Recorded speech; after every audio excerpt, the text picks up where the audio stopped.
যখন জীবনে একের পর এক সমস্যা আসতে থাকে তখন মনে হয় ভগবান কি আমার ওপর রাগ করেছেন? না, হয়তো ভগবান তোমাকে শাস্তি দিচ্ছেন না, হয়তো তিনি তোমাকে এমন একজন মানুষ হিসেবে তৈরি করছেন যে মানুষটা একদিন নিজের জীবন দেখে নিজেই বলবে, আমি যদি সেই কঠিন সময়ে হাল ছেড়ে দিতাম তাহলে আজ এখানে পৌঁছাতে পারতাম না। একবার এক যুবক প্রতিদিন মন্দিরে গিয়ে ভগবানের কাছে প্রার্থনা করত। সে বলতো, হে ভগবান, আমার জীবনের সমস্যাগুলো দূর করে দাও। কিন্তু তার সমস্যা কমল না, বরং একটার পর একটা সমস্যা আসতেই থাকলো। কাজে ব্যর্থতা, অর্থের সমস্যা, পরিবারের চিন্তা, মানুষের অবহেলা, সব কিছু মিলিয়ে সে একদিন ভেঙে পড়ল। সে মন্দিরে গিয়ে বলল, ভগবান, আমি তো প্রতিদিন তোমার কাছে আসি, তাহলে আমার জীবন এত কঠিন কেন? কিছুক্ষণ চুপ করে থাকার পর তার মনে একটা উপলব্ধি হলো, আমি সমস্যাগুলো দূর করার জন্য প্রার্থনা করছি, কিন্তু সমস্যাগুলো মোকাবিলা করার শক্তি চাইছি না। সেদিন থেকে সে তার প্রার্থনা বদলে দিল। সে আর বল না, ভগবান, আমার সমস্যা দূর করে দাও।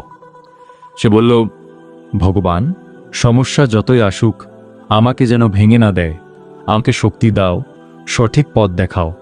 তারপর থেকে তার জীবন একদিনে বদলে যায়নি, কিন্তু বদলে গিয়েছিল তার মন।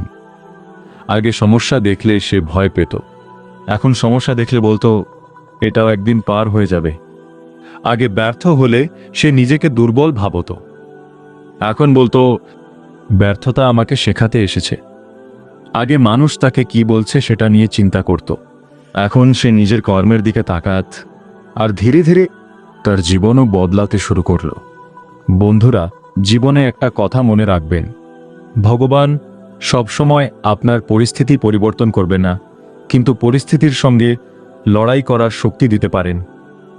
আপনি আজ যে কষ্টের মধ্যে দিয়ে যাচ্ছেন সেটা হয়তো আপনার জীবনের শেষ নয়, হয়তো সেটাই আপনার নতুন শুরুর জায়গা। একটা গাছকে বড় হতে হলে ঝড় সহ্য করতে হয়, সোনা খাঁটি হতে হলে আগুনের মধ্যে যেতে হয়, আর একজন মানুষকে শক্ত হতে হলে জীবনের কিছু কঠিন সময় পার করতে হয়। তাই আজ যদি আপনার জীবন কঠিন হয়, নিজেকে দুর্ভাগা ভাববেন না। নিজেকে বলুন, আমি তৈরি হচ্ছি।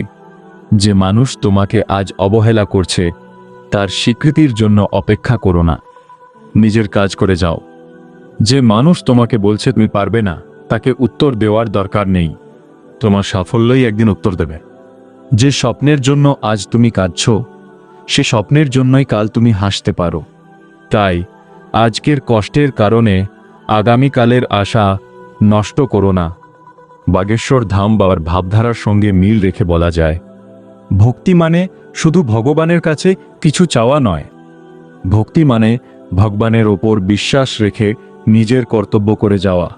তুমি যতই বড় সমস্যায় থাকো, সৎ পথে থেকো, কারো ক্ষতি করো না, নিজের কর্ম করে যাও, আর মনে বিশ্বাস রাখো, যা হচ্ছে তার মধ্যেও নিশ্চয়ই কোনো শিক্ষা আছে। হয়তো তুমি আজ বুঝতে পারছো না, কিন্তু কয়েক বছর পর পিছনে ফিরে তাকালে বুঝবে সেই কঠিন সময়টাই তোমাকে সবচেয়ে বেশি শিখিয়েছিল। তাই আজ যদি তুমি খুব কষ্টে থাকো, যদি মনে হয় কেউ তোমাকে বুঝছে না, যদি মনে হয় তোমার জীবন থেমে গেছে, তাহলে একটা কথা মনে রেখো, থেমে যেও না।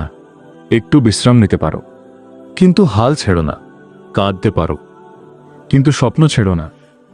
ব্যর্থ হতে পারো, কিন্তু চেষ্টা ছেড়ো না। কারণ আজকের অন্ধকার তোমার পুরো জীবন নয়। সামনে এখনো অনেক সকাল আছে, অনেক সুযোগ আছে, অনেক কিছু পাওয়ার বাকি আছে। শুধু নিজের ওপর বিশ্বাস রাখো, ভগবানের ওপর বিশ্বাস রাখো, আর নিজের কর্ম করে যাও। মনে রেখো, ভগবান তোমাকে পরীক্ষা নিতে পারেন, কিন্তু তোমাকে একা ছেড়ে দেন না। তাই ভয় পেও না, ধৈর্য ধরো, সৎ পথে থাকো, আর এগিয়ে যেতে থাকো। জয় শ্রীরাম, জয় বালাজি মহারাজ।